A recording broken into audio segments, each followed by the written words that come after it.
Alright guys, Mike back here with another video. Guys, I normally don't start my videos out like this, but there's so much stuff in this video that I had to do this kind of intro. Okay, so like in this video, I'm going to take my car back to the dealership. We're going to see what they have to say about it. Maybe it's in the garage, maybe it's not. We are going to pull an engine that has 1,400 miles out of a 2019 Mustang GT, and we are going to give away a pretty much brand new exhaust, an MBRP Racing Series exhaust. We are going to give it away for free, and all you guys got to do is watch the video, share it. If you guys know somebody who needs an exhaust, and they have a good story, and all the details are inside the video. So take the time to watch the video. I know it's long. And then real quickly, I haven't been doing the small channel segment on my videos because my videos have been running really long. Really, this video should be like 2 videos, but yeah, I ain't doing that. This is just gonna be one video, and it's a really good one. And then finally, at the end of the video, Jeremy has some really expensive go fast parts that maybe some of you are interested in at a discounted rate. You know, fuel rails, booster pumps, stuff like that. All of that is inside this video. So if you know somebody needing any of this stuff, share the video with them. Hit the thumbs up, guys. I'm working here, man. I'm working. And I thank you guys for watching. Now we're gonna roll into the video.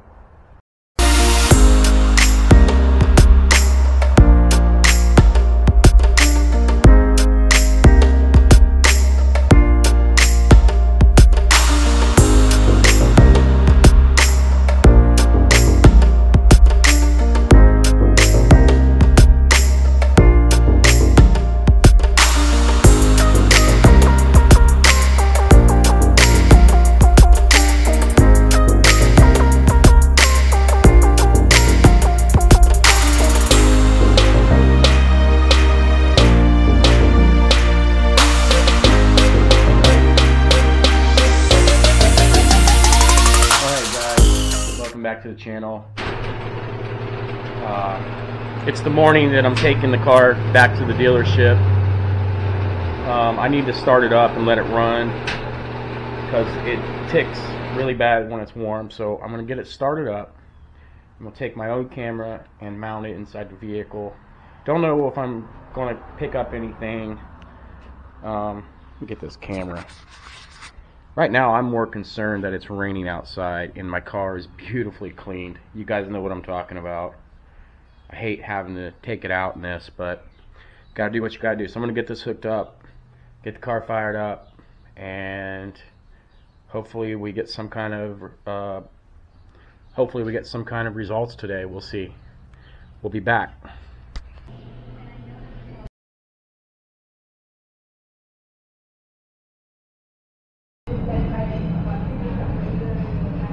Okay.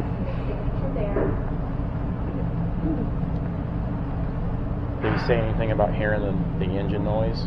That it's there, you got it online, and you're saying nothing about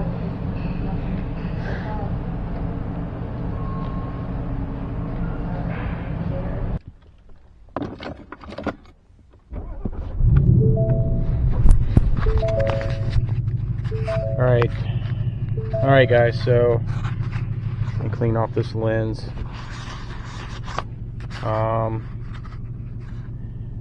Basically, this thing states that he found a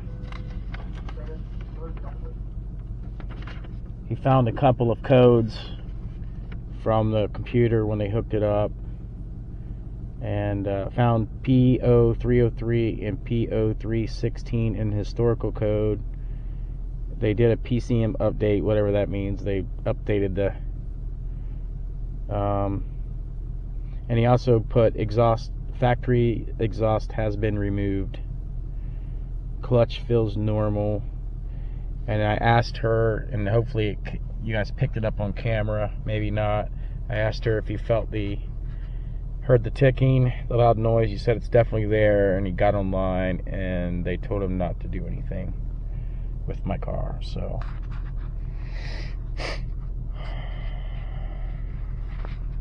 that's that. Alright guys, so I left the last part of that last little segment. I haven't listened to it or watched it yet as of right this very second. I will later tonight when I get home, but you can obviously see the disappointment in my face, and that's okay. It's not the end of the world, man. It, like, you know, everybody says it's just a car, but I wanted to share with you guys what the dealership said when I went, because I took it in there for my clutch. But the main part of this is this. IDS diagnosis for hesitation found P0303 and P0316 in historical code. Checked Oasis and found PCM update. Note, and this is what I'm dealing with this dealership, factory exhaust has been removed. So, I mean, they're noting every little thing. Correction. Perform TSB 18-2130 PCM update. Road tested again, feels normal. Now, you guys know I'm buddies with Speed Addict 731. He's got an awesome channel, guys. Go check it out, man. The guy was a Vortech. He's not anymore, but he's not that far removed. So I texted him and asked him what the P0303 and the P0316 were all about, and he said that I had a misfire on cylinder 3. That's what the P0303 means. And that I had a misfire on startup. That's what the 316 one is all about. And they just basically reflashed my PCM. And we'll see if it makes a difference. And then, obviously, the tick. Hopefully that video you guys could hear what was being said. But they told them not to touch my car. So all these people with butterflies and rainbows and cookies and Girl Scout cookies who are finding these dealerships that don't fight them on their car, that's not normal, dude. If you find a dealership like that, hang on to them.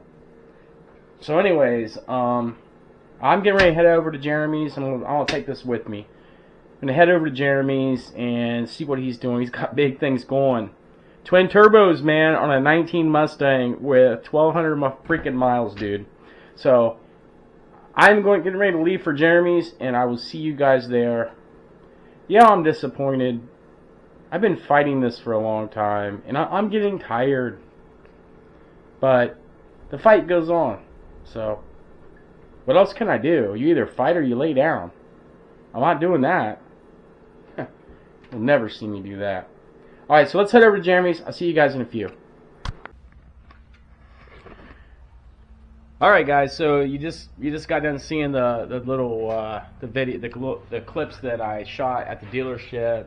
Yes, I'm disappointed, but it's not stopping here. So right now I'm at Jeremy's, and this is his 2019 auto, and as you can see, it is pretty much torn apart. The radiator's out, the whole top of the engine, I mean, he's down to the block, the heads, everything like that's still on. He's just got a few more bolts, and this thing will be ready to ship out and get it hooked up, get these turbos on there, which is what I want to see, as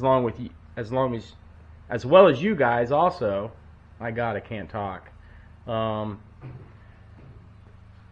It's kind of weird seeing a brand new Mustang and setting like this. What's been your thoughts so far, Jeremy, on how this thing's came apart? There's a little bit more to it wiring wise and all that than the 15 to 17. You know, you got your direct injection in there. Things are just a little different. Nothing any harder. Yeah. Actually, I was surprised at how easy, and the bolts weren't really tight. It didn't seem like it was. Seem like it was in there the best. Sometimes you got to use some muscle to it, and it's come apart really, really easy. Yeah, sitting over here on the ground, you can see he's got the manifold from his 16 GT to his 18, and he was telling me earlier that there doesn't seem to be a huge difference besides the angle of the throttle body of the intake where the throttle body attaches. It's more of an upward angle. I know the 15 to 17s don't flow quite as well. Dimensional wise, they're pretty close. And that's why people put these on their 15 to 17. Yeah, in fact, I've got the IMRCs locked out on this one because I was running turbo. This one still has the IMRCs on it. I may be upgrading to a different intake, so that one I might be getting rid of.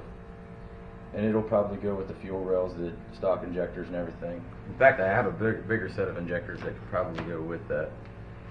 Probably get rid of that. Let's talk about that for a few minutes, or for a couple seconds here. So Jeremy's got some pretty high quality parts that he's probably not going to be using, and he would be happy to part with them. I'm sure the prices are negotiable. Yeah. Well, like I said, I've got the 18 or 19 manifold there. I also have I bought the Hellhorse Performance twin GT350 pump pickup with E85 rated fuel lines, 4 innovation regulator, all that good stuff. I think it's like 950 rated, which I'm going to be way past what that fuel system's going to support. It's brand new, still in the box.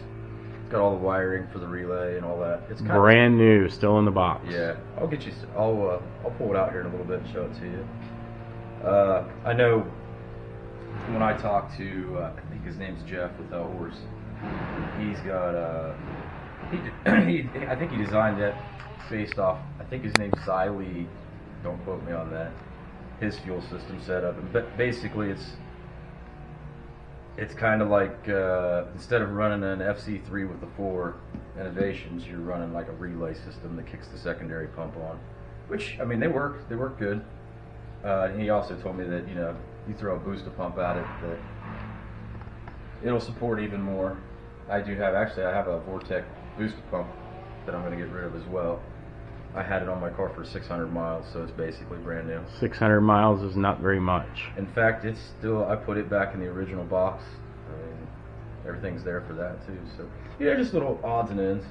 So guys, if you want to help out this build, because this isn't cheap. We're talking north of 10 grand. You know, he's got these parts, and you're looking for the extra performance. I'm going to list these in the description, so if you guys are interested in purchasing any of these parts, I'm sure you're definitely not going to get gouged on the price at all. That's not how Jeremy operates. Oh, and did we decide on what we were going to do with the exhaust? Yeah. No, we haven't. I'm not interested in selling it. I gave it to you. Yeah. So I think if you're all right with what we talked about, we may, and we're not 100% on it yet, but it's the MVRP, it's the race series. We send us a good story, man. Tell us why you want it, and you pay for shipping. And I think we're gonna pick somebody to give it to. I'm not gonna try to sell something that I already gave away, and obviously you're not gonna use it now, so. I think, but I love it. Yeah, it is. I want it back. So I'm just telling you guys, this is an awesome exhaust. If you're a young guy and you're not daily driving your Mustang and you want the best sound you've ever heard from a Mustang exhaust, I'm telling you guys, this one here is badass. So like he just said, tell us why you need this exhaust and pay for shipping. And we're willing to give it to you at no cost other than shipping. But you better have a damn good story. That's all I'm going to say. So we're going to leave it at that. But I'm telling you guys, If it wasn't so loud and I lived out in the country, I would have kept it. No doubt about it. It is the best sounding exhaust I've ever heard. I think between your car and my car, I don't know, how many miles did you put on it? On that exhaust, I put about 600 miles on it. Yeah, so it may have 1,000 miles on it. It's in excellent condition. It is in excellent condition. It's been underneath the car, but there's no rust or anything like that. It is the aluminized version, so, you know, it's free, so stop your bitching. Okay, guys? We'll just stop right there. But put down in the comments why you need this exhaust, and Jeremy will look at them, I'll look at them, and we'll go from there. You got to pay for shipping. We're probably talking about $100 shipping. Yeah, I shipped. Unless you're in Alaska. I shipped. I can't remember what. I think it was. It was a MagnaFlow competition series off my 17. I had at the time I didn't know the guy real well. It was he had a pretty good. His wife had been in an accident, and I actually reached out to him. She was getting a new car. She had wrecked hers, and I shipped one to California, and I think I may have had maybe $100 in it, and that was to California. So I don't think it would cost much to ship it. I suspect it might even be less than that. It fully comes apart. The biggest piece on it is the H pipe, which is probably about maybe 4 feet, maybe a little bit less, but you know, I don't think it's going to cost you an arm and a leg. And when you're talking about a free $600 exhaust, and it's catback. It retains the factory catalytic converters for. Yeah, it is catback. Yeah, for the people that don't know, it does get rid of that nasty raspy. It's a raspy exhaust. It sounds really good. It sounds really good. Like you know, I don't know. I may cut this out. I may just put it back on my. It sounds that good. It really does. I'm actually looking at the street version of this exhaust. If it sounds like that and it's a little bit quieter, I would recommend that if you guys are looking into exhaust. So, anyway, but yeah, we were down to 6 flywheel bolts, 2 bolts left in the bow housing, and 2 motor mounts. And we're going to try to take off the AC compressor and leave it sit in there. I don't know if we'll have any luck with that or not. If not, we'll have to disconnect the lines. Hopefully not, though. So yeah, we're an hour away from pulling it out, and we'll get some good video. Now, for us dumb guys, is this the AC? That is not. That's the power steering. No, this is the water pump. Actually, funny you said power steering.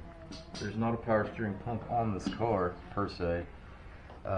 This down here, this aluminum box, is part of your rack. It's all electronic. I'm sure there's a pump inside that box, but yeah, no belt-driven power steering pump. So where's the AC compressor? This is your AC compressor here. Okay, down there. And funny thing about the AC compressor too, for the guys that have not pulled it off of a newer Coyote, and I'm not sure, maybe the older 4.6s were like this too. There's no tensioner on this. In fact, I went to the Ford dealership and I was dumb enough to ask him, how do I get this belt off and how do I get it back on? That was on my 16 when I was putting the turbos on. And he said, it's a funny story. He said there's a special tool to get that belt off. He said you have to rotate the engine at the same time you use this flathead screwdriver to pop it off. Well, that sounds like the old-fashioned way, brother. Special tool. That sounds like the old-fashioned way to that me. Was straight from the Ford Master Tech. Is that right? Yeah. Well, I mean, I'm sure they probably do make a special tool for it, but that was a special. Well, you should be able to put a socket on a tensioner, push the sucker down, and pull the belt off. Yeah, it's completely independent. Really, what you see, you got the water pump, you got your tensioner or idler, the tensioner bolts here, and the alternator bolts here. So there's not really a whole lot of anything on there. In fact, right here, there's nothing. Yeah, their power steering pumps are gone on these things. Well, you know what? Time marches on, man. Yeah. Well, 15 to 17 was the same way. Basically, you know, I look at this and it's a lot alike, but the valve covers are a little different. You got your direct injection in here. For those of you guys who have not seen the direct injection, these are your fuel rails for it. Yeah, each one of them's got its own little wiring harness. These actually go direct right into the cylinder head and directly into the combustion chamber. And then, you know, you have your traditional injectors still on the intake manifold as well. Interestingly enough, I had 1,398 miles on this thing when I shut it off, and I've wiped a bunch of it off. There was a lot of oil down in these bad boys and around the tops. So for you guys questioning catch cans, I would definitely consider a catch can. They oil in your combustion chamber, man. You're killing your octane. You know, these things are 12 to 1 compression, killing your octane and you're risking detonation if you got cheap gas. You said stuff was loose. It wasn't loose on that. Yeah, well, actually, the intake manifold literally, like, I think they're like maybe 14 foot-pounds at the most, but they didn't even seem like they were that tight. I mean, literally, just. It looked like you could just hand. Yeah, yeah. Maybe that is part of the problem there. I mean, that's possible. I'm just throwing that out there. Yeah, I mean. But catch can is a good idea. Yeah, absolutely. Even though I don't have one. Soon enough. Yeah, I mean, you can pick one up for $100 or $120. Yeah, I think it's like $129 for like a JLT or something. Yep. I ran a pretty custom setup on my turbo setup last time. I came off that valve cover, came to here wide off of this one, and then came down into the fender well and put my catch can down there. It's the last thing you want is detonation when you're running. a lot of boost. So, but yeah, I'm ready to pull it out. How about you? Yeah, man. Let's. I'm down, man. Providing you got everything you need to get her done. I mean, I'm yeah. Yep. I'm your guy. Yeah, we're ready. So, all right, guys. I will. I'm not sure I'm going to film this, but because you guys have probably half of you have probably already done it. But I will give this man a hand, and I want you guys to not forget about the exhaust giveaway. So please make your comment. We don't get enough comments about it, then who knows? I guess we'll just put it back on your car. We might put it back on my car because I'm itching, man. I love that sound. It is awesome. I think we ought to give it a week or two. You know. Yeah. Because sometimes you get stragglers that see the video a little bit. There are stragglers. I'm guilty of it myself. Some of the best YouTube videos, everybody's commented 22 hours earlier, and then there I come in. And if you're creating content, it's hard to see those comments. It's kind of like my replies to text. Yes, it's kind of like Jeremy answering a text message. A little bit late, but better late than never. We're going to give it a couple. You must comment on this video. Don't comment on another video. Comment on this one. This is the one we're going to be looking at. I know this video is a little bit long, but that's okay. Hopefully you stuck around long enough, because I think this is an awesome opportunity and pretty big of Jeremy to do, in my opinion. So, all right, guys. So, lay down your comment, and I will see you guys soon. All right, guys.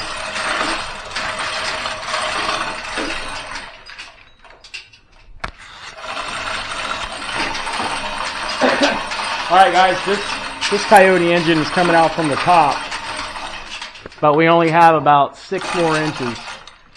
But if we have to push the car out from underneath it, we can. As you see there, we're almost to the end. Is that oil pan going to clear? I don't know. Morgan, hop in the car. Hey, you want to hold this? Sure. This is my new camera, girl. Oh, hi. Are you ready? Take the e-brake off. Wheels are straight. Yep. Oh my God, it barely cleared. All right, Morgan, that's good. Lose your brake. Something happened. Did it go black? Yeah. That's okay. Okay. If you just push a little button, just touch it real quick. Okay.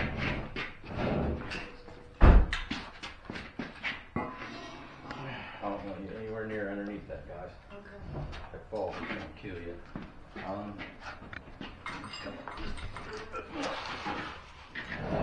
Too much. It's okay, we can move this. I'm gonna start lowering. Go ahead. I'm not even gonna go in and just move that.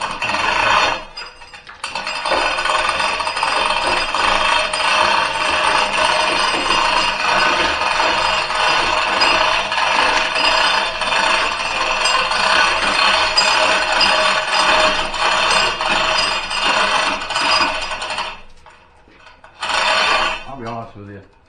I'm not Alright. even sure where this thing. Oh man. Well, that bolts to the motor mounts. And we're sitting on the motor mounts. We're hanging on the motor mounts. Yeah, go back up. Yeah.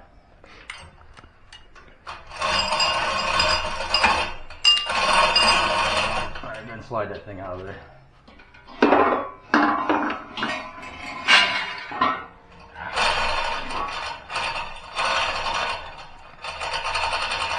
Hope that oil pan's strong. I bet you Xander turning over in his bed right now if he fucked her.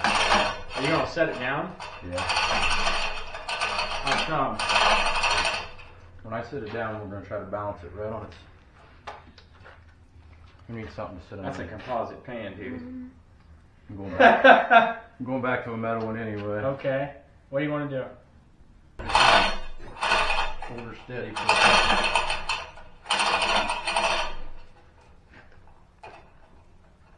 Got it right there? Yep. Nope. I ain't going nowhere. Ooh. Yeah, it is. Yeah, it is. I need to back over here, Mike. Yeah. Back it up. Get off the pan.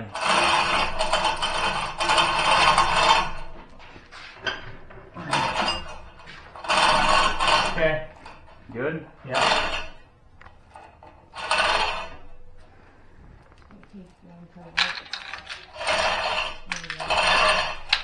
Stop. This jack needs to come back a little bit. Oh, there you go. Alright. Hands on the ground. Oh, easy. Yeah. Look, we gotta take a break for a minute, man, because my stress level. Whew. Alright, guys. As you can see, the engine's out. It's on the ground. This is, this coyote came out from the top, and it can be done, and it wasn't super difficult, so.